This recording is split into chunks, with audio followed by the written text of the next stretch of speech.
नमस्कार, स्वागत है आप सभी का। मैं हूं राहुल सिंह शेखावत और आज चर्चा राहुल गांधी की भारत जोड़ो यात्रा की।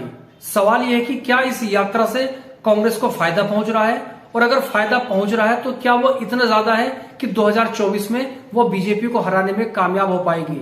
साथ ही साथ राहुल गांधी की छवि इस यात्रा के बाद कितनी बदली है या कितनी सुधरी है, और अब जबकि मल्लिकार्जुन खड़गे कांग्रेस के हाईकमान है, तो ऐसे में राहुल गांधी की पार्टी में भूमिका क्या होगी? क्या वो आरएसएस की तर्ज पे एक पार्टी के सरसंघ संचालक होंगे या कुछ और होंगे? तमाम सवाल हैं, बहुतेरे सवाल हैं, इन पर चर्चा आगे करूंगा। लेकिन उससे पहले छोटी सी अपील, आप इस चैनल को सब्सक्राइब कीजिए, लाइक कीजिए और शेयर कीजिए, और साथ ही साथ ट्विटर और फेसबुक पर भी हमें फॉलो कीजिए। भारत जोड़ो यात्रा ने देश की राजनीति को प्रभावित तो किया है। खासकर कांग्रेस देश की प्रमुख विपक्ष पार्टी है। भले ही सत्ता पक्ष के हिसाब से उनके पास बहुत कम राज्यों में सरकार है और लोकसभा में भी बहुत कम सांसद हैं, फिर भी विपक्ष में सबसे बड़ी पार्टी वही है। कांग्रेस जिस स्थिति में थी, वहाँ से क्या इस देश का विपक्ष उठेगा, एक लगातार सवाल उठ रहा था। आपने वरिष्ठ पत्रकार अशोक वानखेड़े की राय सुनी। उनका साफ तौर पर कहना है कि भारत जोड़ो यात्रा का देश की राजनीति पर एक बड़ा व्यापक असर पड़ रहा है और इससे कांग्रेस को फायदा पहुंचेगा। लेकिन सवाल ये उठता है कि क्या वो फायदा इतना होगा कि 2024 में वो बीजेपी के समक्ष खड़ी हो जाएगी? क्योंकि आप जानते हैं कि एक के बाद दो हार कांग्रेस झेल चुकी है, 2014 में और 2019 में। बीजेपी भारत जोड़ो यात्रा से घबरा गई है। पहले तो उनको लगता था कि राहुल गांधी इतने दिन पैदल चल ही नहीं पाएंगे, लेकिन राहुल गांधी लगातार 100 दिन से ऊपर हो चुके हैं, दिल्ली तक पहुंच चुके हैं। फिर उन्होंने कहा कि इसको किसी न किसी तरह से बदनाम करें, तो अपना शातिर दिमाग लगाते हुए तमाम भारतीय जनता पार्टी के जो मंत्रिमंडल के बड़े बड़े केंद्रीय मंत्री हैं, उनसे लेकर के भारतीय जनता पार्टी के संगठन के लोग, आईटी सेल के लोग, आईटी सेल का जो चीफ, वो वहां से लेकर के जो ट्रोल आर्मी है, तब एक काम पे लग गए। सब कुछ छोड़ छाड़ के उन्होंने महंगाई से लड़ने का मुद्दा, बेरोजगारी से लड़ने का मुद्दा छोड़ के कि किसी तरह राहुल गांधी की इस यात्रा को बदनाम किया जाए। मतलब यह कि इस भारत जोड़ो यात्रा से बीजेपी घबरा गई और डिफेंसिव हो गई है। लेकिन सवाल यह उठता है कि क्या बीजेपी इतने डिफेंसिव है कि 2024 में वो वास्तव में डिफेंसिव रहेगी, वास्तव में रक्षात्मक मुद्रा में होगी? क्योंकि आप जानते हैं कि 2014 और 2019 दोनों चुनावों में बीजेपी ने जबरदस्त हार की है और बहुमत का नया रिकॉर्ड उसने अपने नाम किया था, खासतौर पर मोदी युग में। सवाल यह उठता है कि क्या कांग्रेस वास्तव में इस हालात में है? जो ऊर्जा निकल रही थी यात्रा से, उसने हर जगह प्रेरित किया। और फिर आज राहुल गांधी को हम केवल एक भारत जोड़ो यात्रा के रूप में नहीं, आज जितनी भी लोकतांत्रिक परिवर्तन की ताकतें हैं, संवैधानिक परिवर्तन की ताकतें हैं, राहुल गांधी अब उनकी पूंजी है।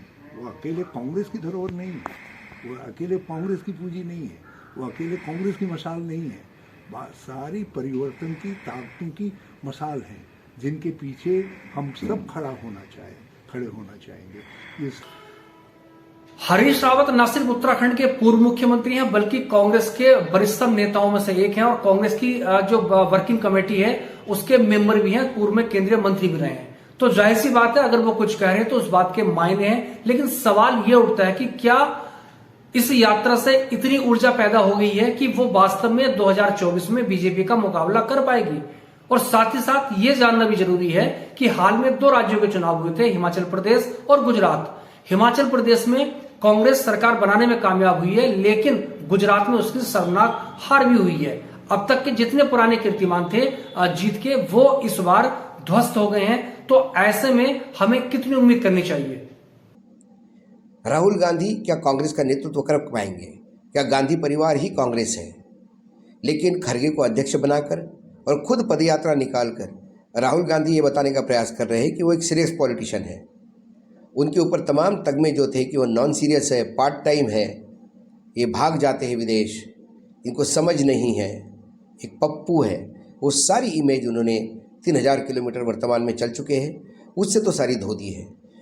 इसमें दो राय नहीं है कि राहुल गांधी को लेकर कांग्रेस का एक बड़ा तबका असहज रहा है, खास तौर पर जो ओल्ड गार्ड्स हैं यानी वरिष्ठ नेता हैं। हालिया उदाहरण गुलाम नबी आजाद का, जिन्होंने पार्टी छोड़ते वक्त सीधे तौर पर राहुल गांधी पर निशाना साधा था। लेकिन इस यात्रा के बाद अब स्थिति यह है कि मोटे तौर पर पार्टी एकजुट नजर आ रही है और राहुल गांधी के पीछे खड़ी नजर आ रही है। और जो पप्पू ने कहा जाता है वो मोटे तौर पर लोगों के दिमाग से, जहन से निकल गया है। अब सबको लगने लगा है कि पार्टी का भविष्य राहुल गांधी है, या यूं भी कह सकते हैं कि राहुल गांधी से उनको एक नई ऊर्जा मिल रही है। लेकिन शिद्दत के साथ, जिस बहादुरी के साथ, जिस दिलेरी के साथ राहुल गांधी अपनी यात्रा में जो नुक्कड़ सभाएं हो रही हैं, जो प्रेस वार्ता हो रही हैं, उसमें जो वो अमीर और गरीब के बीच में बढ़ती हुई खाई है, गहरी होती हुई खाई है, जो फर्क बढ़ता जा रहा है, जो असमानता बढ़ती जा रही है, उसका सवाल उठा रहे हैं। जो गरीब पर महंगाई की वार पड़ रही है, जो सिलेंडर के भाव बढ़ाए जा रहे हैं, उस पर सवाल उठा रहे हैं। जो बेरोजगारी चरम सीमा पे पहुंच चुकी है 45 वर्ष की, उस पर सवाल खड़े कर रहे हैं। और जो मोदी जी के नजदीकी पूंजीपति हर रोज अमीर होते चले जा रहे हैं बड़ी तेजी से, और गरीब आदमी जो है उसका बंटाधार होता चला जा रहा है।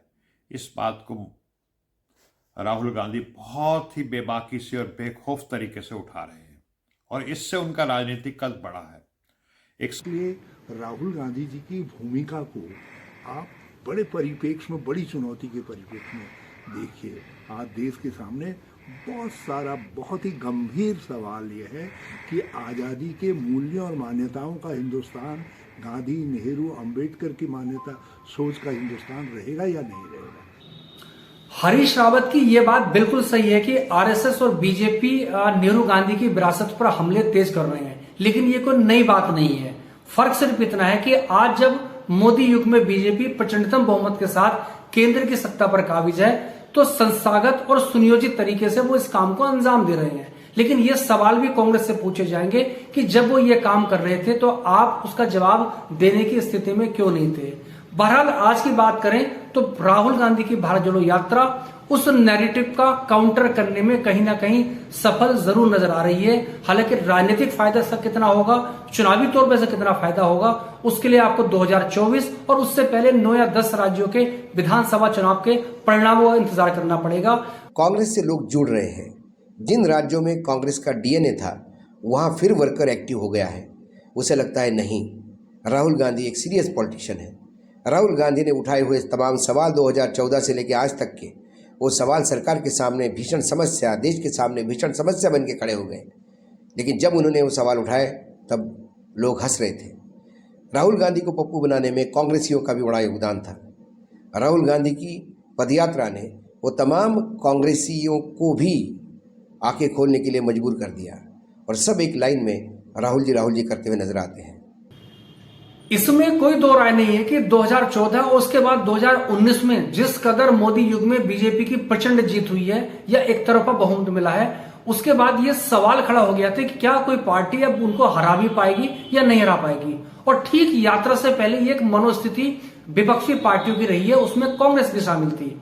हालांकि यह भी सच है कि अगर विपक्ष की बात करें तो कांग्रेस की मजबूती विपक्ष के लिए बहुत जरूरी है। और अब जबकि राहुल गांधी सड़क पर यात्रा के जरिए उतर आए हैं, तो जाहिर सी बात है न सिर्फ कांग्रेस बल्कि विपक्ष को भी एक बूस्टर डोज जरूर मिल रही होगी। लेकिन जितना विरोध राहुल गांधी की पदयात्रा का ये करते हैं, उतना ही समर्थन राहुल गांधी के प्रति लोगों का बढ़ जाता है। ये कमाल की बात हो रही है।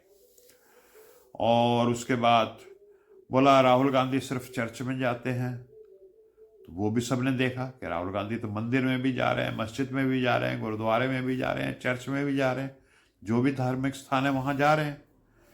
फिर वो कहते हैं जी कि उसमें कांग्रेस जिंदाबाद के नारे लग रहे थे, तो उसको चेंज करके, उसका मॉर्फोलॉजी करके उसमें पाकिस्तान जिंदाबाद के नारे लगे।